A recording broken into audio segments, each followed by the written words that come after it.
Queridos amigos, mi nombre es Diego Martínez, soy el coordinador nacional de la Red Mundial de Oración del Papa Guatemala, que es un servicio de la Santa Sede.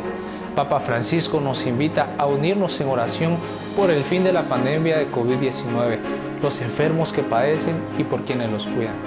En este tiempo de pandemia, los invito a conectarse a nuestra vigilia pascual digital, una vigilia internacional. Oremos por los afectados de COVID-19 y por quienes los cuidan. Esta vigilia se llevará a cabo este sábado 11 de abril a partir de las 9:30 de la noche, hora de Guatemala. Tendremos invitados de los 4 continentes, Europa, África, Asia y América, grupos y movimientos presentes en Guatemala y artistas, para que todos los que deseen unirse a este movimiento de oración pueden hacerlo por Facebook Live a través de la Red Mundial de Oración del Papa Guatemala, donde transmitiremos este bello momento de encuentro. Vivamos juntos este momento de resurrección desde nuestro hogar. Jesús vive y te quiere vivo.